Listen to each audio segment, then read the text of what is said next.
Good day, everyone. Welcome again to my class. Kumusta kayong lahat, my dear students? I am again Mrs. Jonaline M. Obordo, your physical education and health 3 teacher. We are now on week number 4. Congratulations. And we have last 4 more weeks to go para matapos natin ang first quarter ng subject na ito. And I hope that you are all doing well. I'm glad na unti-unti nyo nang napapasa ang inyong mga learning kits at ang inyong mga modules with answer and of course your portfolio sa school. I'm so happy watching all the video presentation you created and reading all the answers ng inyong mga portfolio and ng inyong mga modules. Okay? Please note that I am reading everything. I am using all the rubrics that I have presented to you sa lahat ng activities na ginagawa ninyo. And we're done with our virtual class routines and preliminaries. Let me just also remind you that the PowerPoint presentation being presented now, okay, sa video na ito ay naka-upload na sa class of Mrs. Jonaline M. Obordo. You can grab the copy of the file and you can also use the JPEG copy para sa mga reviewers ninyo. And also, you have with you your modules and the reference na ibinigay ko sa inyo. Using the reference Help Optimizing Physical Education 3 for our first semester. And we are using the module 1, covering lessons from week number 1 to 4. And you heard it right, we are on the week number 4 now. Week number 4 is actually a little shorter, or it is shorter than the lessons from week 1 to 3, and I'm very happy to announce na mag-enjoy kayo dito because this is more of reflection part. Okay, but before we go on with week number 4, my dear student, let me just remind you that your task for week number 3 is all about the fundamental arts and feet positions. You will be answering this table, okay, wherein you can see there 1, 2, 3, 4, 5, 6 columns that you will be filling in. And by, of course, based on the experiences of yours, applying the skills of fundamental positions for arm and feet, and also the dance subli. Okay? So, I hope na na-complete nyo na yung part na to after doing the 2 activities assigned for week number 3. Okay, now for week number 4, with regards to the modern dance, lyrical dance, I will be providing you a different video regarding this activity. So there are some of you na nag-message sa akin na ginagawa na raw ito at ito. Hold it muna. I know that you are all excited, pero hindi pa natin gagawin yan unless I say so. So please wait for my instructions because we will be discussing this pa before doing the activity. So, kalma lang muna mga anak, hindi nyo pa po muna gagawin ang week 4, 5, and 6 activities. Ang task nyo lang po ay yung week 3, okay, using the link that I sent to our official GC. The links are all related to the fundamental arm and feet positions and subli. Okay, and for those who were able to submit their works, good job, kudos to all of you. Tuwan-tuwa ang aking puso na pinanunood na ang inyong mga performances, na tayo ay nagiging connected sa isa't isa sa pamamagitan ng pag-share ng ating dance experiences. I'm happy as a teacher na kayo ay talagang gumagalaw, kumikilos at natututo in spite of our situation right now. So again, wala po munang gagawa ng week 4, 5, and 6 until I say so. Okay, kumusta kayong lahat? As I mentioned earlier, we'll be having a very short topic this session this day, okay? And we are now on week number 4. I welcome you to our lesson number 4. This is barriers to physical activity. So our lesson objective, as you can see on the screen, please read silently.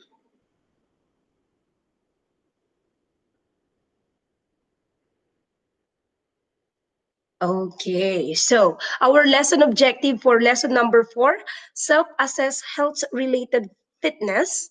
Okay, status barriers to physical activity assessment and participation. Okay, so my dear students, we're able to conduct our physical fitness tests, namely, those are skill related and health related fitness test, and that was during week number 1. And based on conducting the test and based on the results, you found out your status. And now, using this lesson, we're going to reflect on the barriers.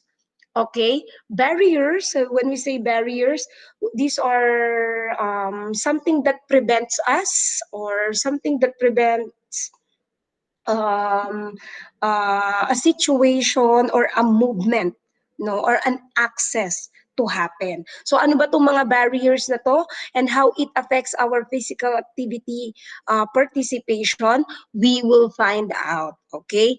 You are going to find out. We will find it together, okay? So let's go.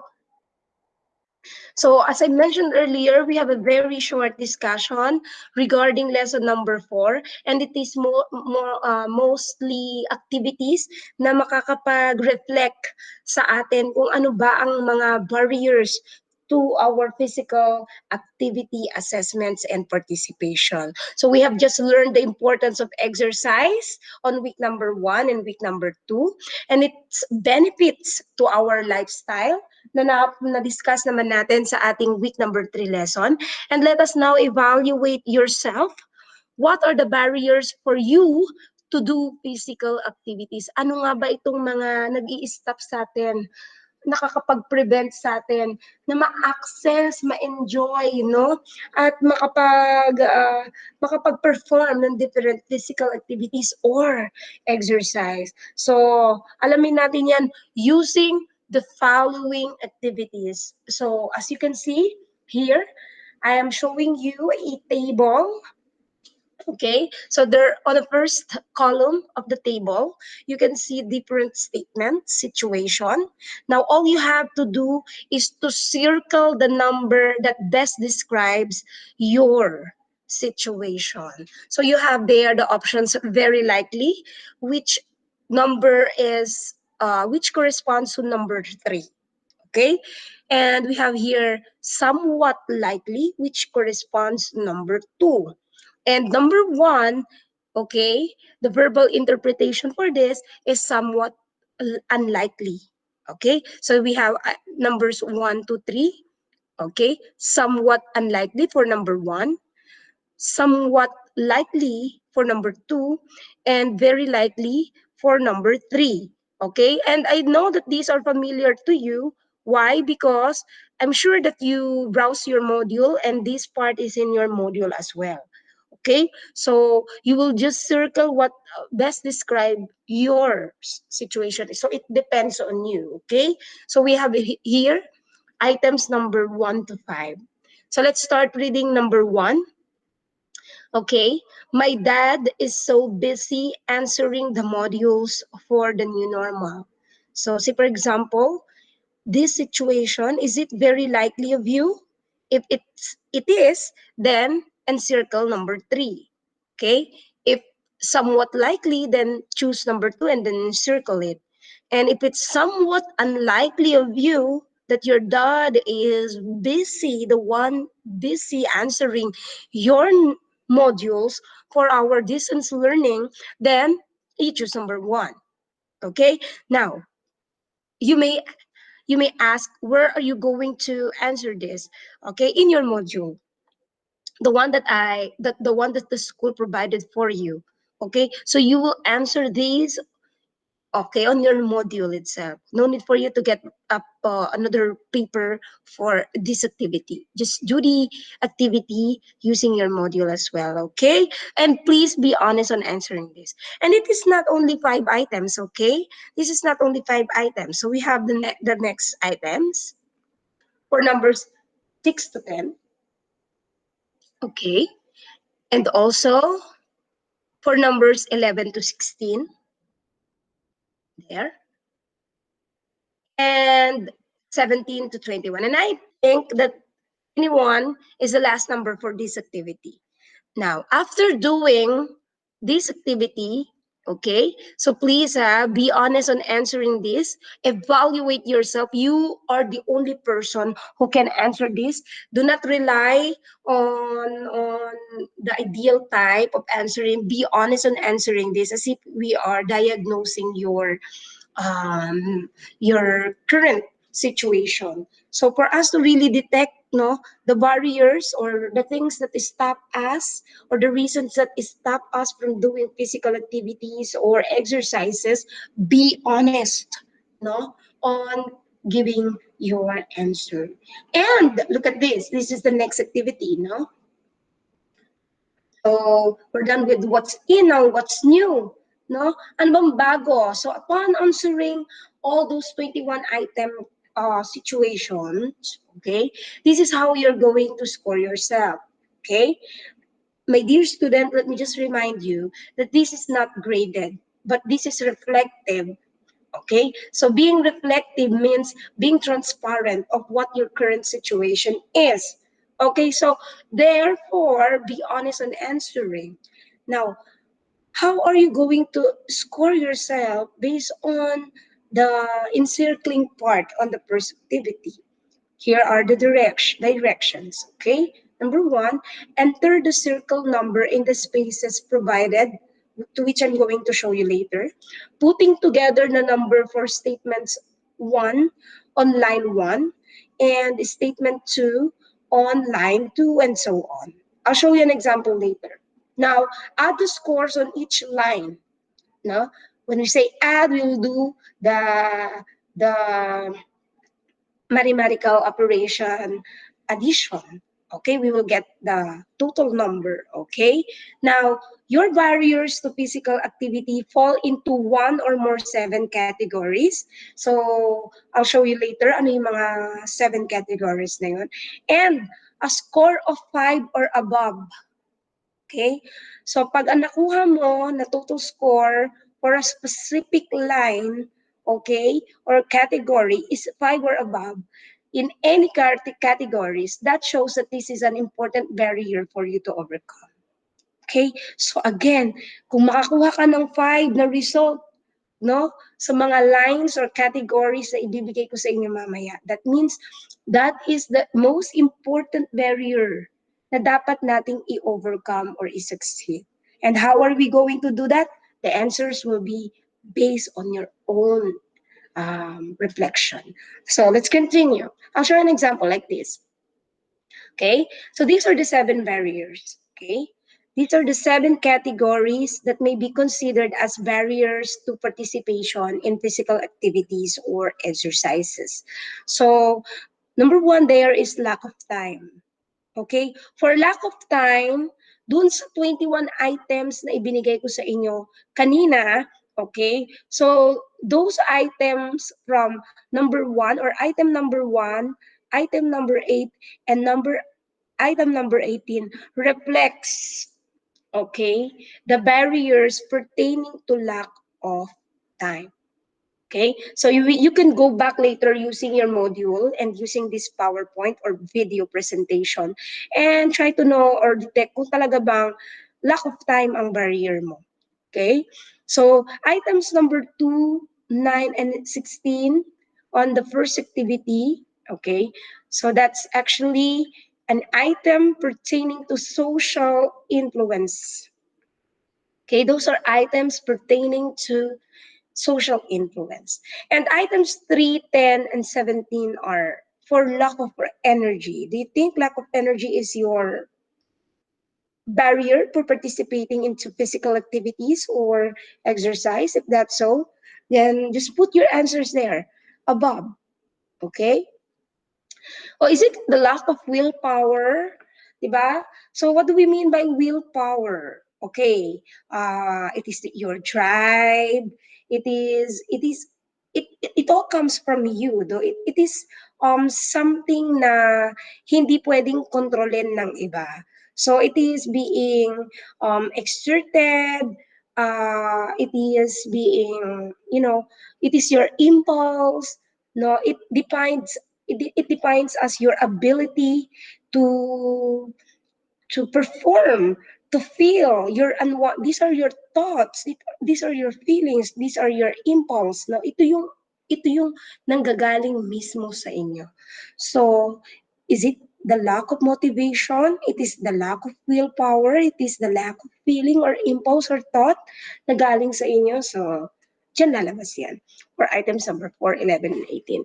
Now, another category of barriers for participating in physical activity can be also the fear of injury. Okay? Takot ka bang masaktan in terms of not a failed relationship, ha? But are you afraid of having this injury or yung feeling na may masakit after effect ng exercise? Or yung worst, yung nababalian, nasasaktan, or even to the point of operation or nabaling buto? Is it that? So please do answer that. So those fear of injury items falls under number 19, 12, and 5. Or do you think that lack of skill is also considered as your barrier? So those are item number 6, 13, and 20. And another one is the lack of resources. If that's so just put on your answers on these lines above the items. I'll show you an example. This is just an example, by the way. Okay. So for an example here, for item number 1, okay, the person who answered item number 1 chose to encircle number 1, which is somewhat unlikely for him to do this. So the number is 1, okay? He encircled 1 because for him, okay, so it is somewhat unlikely for him that his dad is answering the modules for himself. Okay, and so on. Look at that. Now, what are he going to do after this? Afterwards, look at this. This is the example, no? You can have this example on answering, okay, and getting the barriers to participation. So for numbers 1, 8, and 15, he got 1 plus 1 plus 2, so that is a total of 4.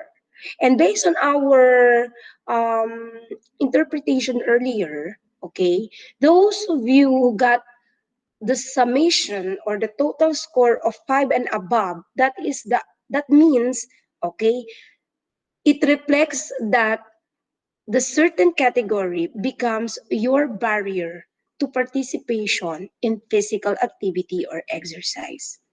Say for example, lumabas na number 5 ang sagot mo dito sa social influence. That is something that you considered barrier to your participation in physical activity. So, what are you going to do next? Upon getting the results, from here down to the last category, here is what you're going to do next. Dito papasok yung tinatawag nating reflection. And when we say reflection, this is the high time for you to be more honest. Okay? Based on the result, you will be reflecting, okay, on the following questions. Okay? So what are those questions? Number 1, okay, what are my 2 barriers in participating physical activity? What are my plan of action to overcome these barriers? So I told you earlier that um, based on the result, okay, a score of 5 and above becomes your barrier. So you'll get 2, okay, out of those 7 categories. Now, ma'am, paano po kapag 4 ang sagot or 3, lahat po 4, 3, 4, 3? You get the top 2. Okay? You get the top 2 barriers. And ikaw lang ang makakasagot yan. Now, please do honestly answer this question. Okay? Share your insight, share your thought, okay? And be considerate also by being honest, seriously take this activity na napakahalagang activity for you to reflect on your barriers in participating to physical activities, di ba? Next, number two, what are my realizations as I answer the assessment tool? Okay. Number three, what motivational quote should I input to myself for me to get involved with physical fitness? So this time you'll create your own quotes. You'll be your own philosopher. You'll be creating your own quotation, di ba? So I have here a quotation. Hustle, hit, never quit. So how about you? Okay, do your own quotation, no? Na you always put in your mind to be more motivated, to have a strong willpower to engage into different physical fitness activities. Now, let's go to the other part, okay? This other part will be your last part, okay? So, what are you going to do? So, upon reflecting on the barriers of yours in participating into different physical activities or exercise, now it's time for you to discuss briefly how you are going to overcome the barriers to physical activity participation. So, how are you going to overcome the barriers? Kumbaga sa isang karera, 'di ba? May mga barriers, may mga harang. How are you going to proceed? Anong gagawin mo para itong mga harang na ito ay ma-overcome mo, matawid mo? Okay? So, say for example, you have there the category number one, lack of time. So, discuss briefly, ano ang pwede mong gawin para ma-overcome mo yung reason na lack of time. Now, social influence for number two, lack of energy for number three, lack of willpower for number four, fear of injury, sorry, for number five, and lack of skills for number six, and finally, lack of resources for number seven. So, my dear student, be honest on answering these activities so you have your enough time for this activity. I'm giving you our asynchronous hour, and I hope to get the positive and honest answers and results on your module.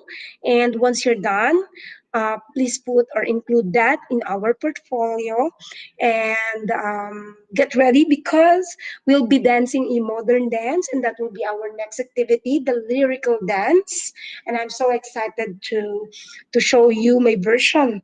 Di ba? Kung ako ay nakapagpakita sa inyo ng aking version of fundamental positions for arms and feet and also the subli, I'll be also showing you another example of a lyrical dance para ma-inspire din kayo na kumilos at gumalaw at sumayaw. Let us connect each other, okay? So, that's it. That's how short it is. I hope to get positive results from you. And your time for doing these activities starts now. God bless us all. See you on our asynchronous hour.